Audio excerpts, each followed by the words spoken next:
CBN Campo Grande.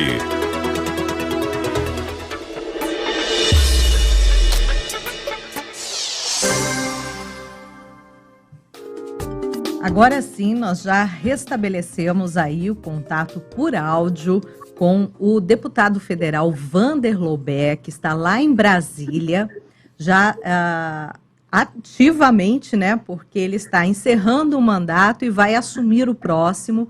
É o 6º mandato consecutivo aí como deputado federal por Mato Grosso do Sul.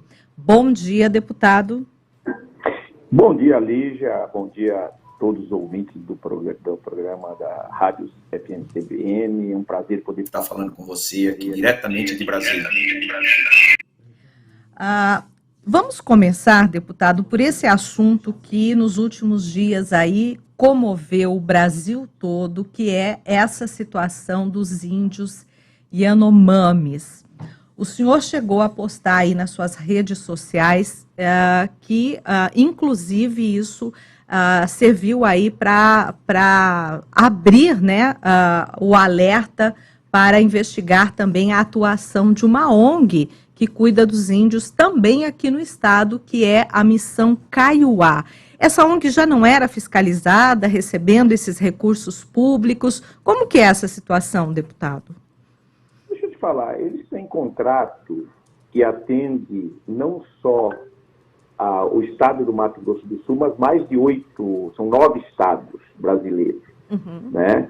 E claro que precisa ser fiscalizado, né? E cabe ao Ministério Público fiscalizar as informações. E agora, isso aí já não é de agora, já lá de trás, a gente já tinha feito uma denúncia, né? E nós precisamos fazer com que agora, aproveitando essa oportunidade, está vencendo o contrato dessa ONG agora nesse 2023, e a reclamação é enorme, não só no nosso estado, mas em todos os estados, até por essa publicidade que deu com relação aos Yanomamis, né?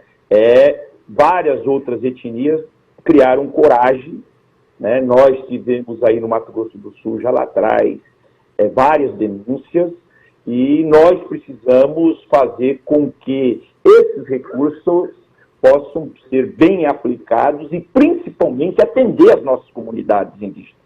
É inadmissível a quantidade de recursos quando tem carro, não tem médico, quando tem médico, não tem combustível, ou seja, não tem medicamentos. Nós precisamos, eu acho que, aproveitar agora já esse clima que está aí, começo de governo. O governo Bolsonaro, nesses últimos 4 anos, foi muito irresponsável, né, no atendimento a essas comunidades. E eu acredito que agora, né, o novo governo, com essas ações todas que nós tivemos lá já de imediato, na etnia lá em Roraima, com os Yanomamis, nós vamos poder também aproveitar para fazer com que a gente possa estar melhorando esse atendimento dos nossos índios do Mato Grosso do Sul, que somos agora, só para você ter uma ideia, Liz, a maior população indígena do Brasil, né? Nós éramos a segunda, né? Mas nós já somos a CESAI, a nível de... Eles têm um levantamento que eles fazem com a vacinação, e hoje nós já somos a primeira, segundo a CESAI. Nossa. Bom, agora vamos aproveitar então o nosso tempo, deputado, vamos partir para mais um outro assunto. Na semana passada teve aí a reunião do governador Riedel, também com parte da bancada, e depois no Fórum de Governadores e depois com o presidente Lula, levando aí as propostas de Mato Grosso do Sul para serem priorizadas pelo governo federal. Qual é a expectativa do senhor em relação a essas demandas que foram levadas para Brasília? E como que o senhor pode ajudar nisso?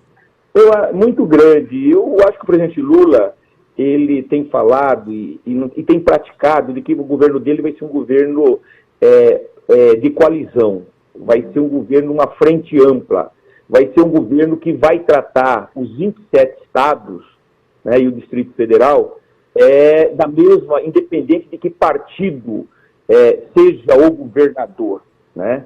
E está já fazendo isso. O presidente Lula ele fez uma coisa, Lígia, que eu acho espetacular. Ele, assim que terminou a posse, praticamente ele já vem governando, né? Aquela PEC da transição de 145 bilhões para bancar as despesas como Bolsa Família, Auxílio Gás, Farmácia Popular, isso já entrou 1º de janeiro com vários projetos assinando no dia da posse dele, né? Outra coisa importante, o compromisso com a nova âncora fiscal para substituir o teto dos gastos, né? Que é fundamental para sinalizar para o mercado que não vai ser um governo irresponsável, né? O pagamento da Bolsa Família de R$600 já começou, mais R$150 por cada criança até 6 anos de idade, o aumento do piso nacional dos professores, né? A liberação de 10 bilhões para o Fundo de Pesquisa em Ciência e Tecnologia, esse dinheiro que estava bloqueado já está disponível, 3 bilhões para a lei para atender a liberação de 10 bilhões para a cultura, nós vamos ter recurso para a cultura, ou seja, já entrou, são medidas desse primeiro mês que mostra para que direção o governo vai seguir.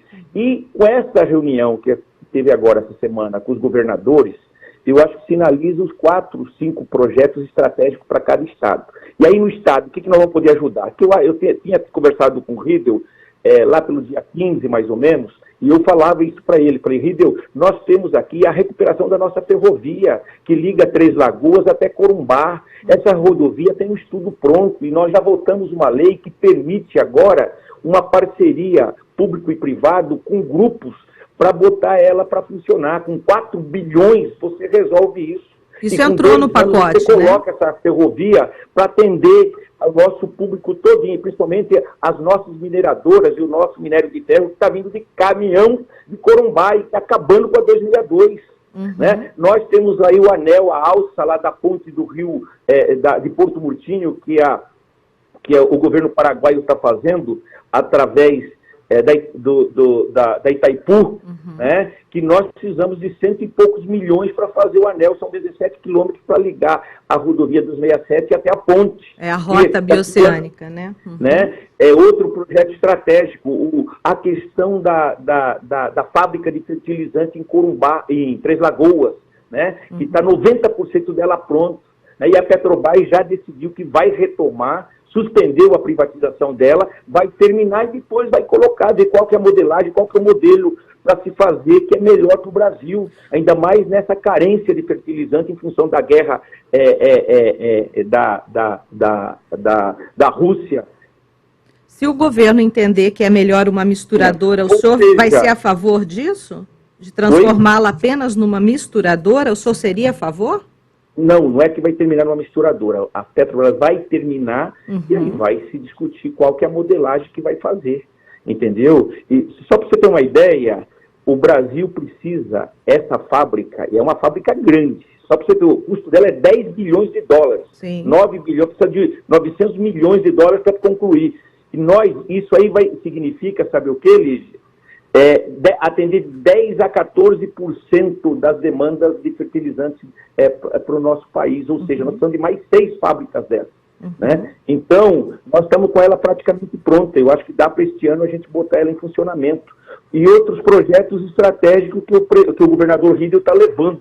E nós aqui, a bancada, eu tenho defendido, eu acho que nós vamos ter agora, a partir de quarta-feira, com a nova bancada, eu tenho conversando com o governador, estou conversando com cada deputado, com 6 mandatos, eu quero estou buscando construir ser o coordenador da bancada.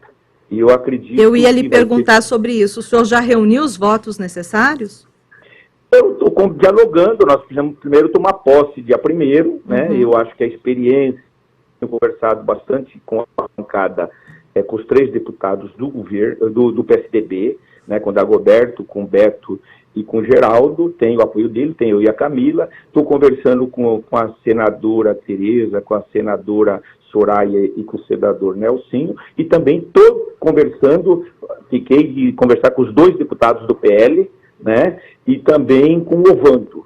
Eu acredito que isso aqui é a coordenação partidária. O que precisa de um coordenador que tem essa interlocução com o governo, por ser do mesmo partido do governo, né? E que vai estar abrindo as portas, não só para mim, nem só para a bancada da base do governo, para os 8 deputados e para os 3 senadores. Até porque o orçamento é impositivo, né? Seja as emendas dos deputados que são oposição, elas precisam ser pagas, ela é importante para os nossos municípios, ela é importante para cada deputado que de forma democrática foi eleito, independente se ele é da situação de oposição. Eu me comportei esses 4 anos, Lígia, como deputado, né? Mesmo sendo oposição ao governo Bolsonaro, eu não tive problema na liberação dos recursos, até porque nós tivemos o senador Neto como coordenador da bancada, que tinha uma interlocução muito boa com o governo Bolsonaro, e depois a Simone esse último ano, né? Mas não tivemos problema nenhum. E eu tenho dito aos meus colegas de que eu quero ser coordenador para ajudar o nosso governo, colocar toda essa experiência de 6 mandatos para poder estar ajudando o nosso Estado e ajudando o mandato individual dos 8 deputados e dos 3 senadores. Nessa sua experiência como articulador, o senhor, nos últimos dias, aí enfrentou uma pequena crise, digamos assim, dentro do seu partido aqui, para definir a participação dentro do governo Riedel, né? Houve uma demora aí para se chegar a um consenso e existe uma ala que continua sendo contrária a essa participação, né? O senhor acha que foi atendido, o partido foi atendido como deveria? Está contento? Lígia, deixa eu te falar uma coisa. O que eu vejo? Eu acho que a política é feita através do diálogo e de maioria. Nós construímos uma maioria no PT que hoje está apoiando o governo Rei. E para mim, democracia é isso. É a vontade, é você debater, discutir, aprovar, e é a vontade da maioria, e a minoria tem que respeitar essa vontade, né? E o PT tem essa disciplina. O PT, independente de quem foi contra, está todo mundo apoiando, e tanto é que nós estamos compondo o governo. Eu acho que, como nacionalmente nós vamos ter um governo de coalizão ampla, é importante, nós somos determinantes na eleição do Riedel no segundo turno, que a gente ocupe esses espaços, né? E que a gente possa, através desses espaços, construir as políticas a nível nacional nos estados, no nosso estado e nos nossos municípios. Nessa parceria, vou te falar, nós ficamos com a Graer, né? E com a Secretaria Executiva ali, que cuida de toda a área da agricultura familiar. E dos povos originários também, né? Dos povos originários, agricultura familiar, quilombolas e dos povos originários. Nós temos as subprefeituras, que vão poder fazer um link aqui com o Ministério das Mulheres, que vai ter políticas públicas para elas, e vai ter o elo da ligação com os municípios, vai ser as subsecretarias, da política racial, da questão dos idosos, da melhor idade, da questão indígena, das questões GLBTQI+, ou seja, essas políticas vão passar nessa relação que vai ser fundamental. E eu acho que isso vai permitir a gente consolidar cada vez o nosso partido, que a gente passou por um processo muito difícil, doloroso, nesses últimos 6 anos, né? E que nós ganhamos as eleições, Lígia. Eu falava agora há pouco ali numa reunião da bancada. Nós ganhamos eleições eleitoralmente, mas nós precisamos agora consolidar essa vitória na sociedade, né? Nos segmentos. Daí vai ser muito importante esse diálogo com os governadores de centro, como é o caso do Riedel. E eu falei para o Riedel, foi um dos motivos que o PT sensibilizou o PT, né, numa fala que eu fiz, que é dizer para eles que o nosso adversário, o Estado, não é mais o PT. Essa direita que não respeita a democracia, essa direita que não respeita as relações institucionais, essa direita que é adversária nossa do PT e adversária do Riedel, que encarnou no Capitão Contar esses 40 e poucos % de votos que ele teve, né? Então, eu acho fundamental a gente buscar construir e ajudar o governo Riedel se viabilizar, que eu acho que é possível. É um democrata, votou no Riedel aberto, no Bolsonaro, mas nos respeitou no segundo turno, e ele tem a consciência de que os 40% que o Lula teve aí foi determinante para a eleição dele. Deputado, nós estamos aí terminando o nosso espaço, porque vai chegando aí o repórter CBN neste momento com informações nacionais, que chega aqui de meia em meia hora, e a gente precisa conectar então com o repórter CBN. Eu agradeço muito as suas informações, o espaço aqui continua aberto e a gente sabe aí da importância de ter um interlocutor e de pensar aí em prol da população, em prol do governo, independentemente de partido que esteja, né? Porque a população precisa realmente ter um olhar aí de zelo, de cuidado, né, com o que é público. Muito obrigada. Eu que agradeço a você e a toda a rede CBN, estou à disposição. Uma boa semana a todos os ouvintes. Um grande abraço. Uma boa gestão aí. Repórter CBN.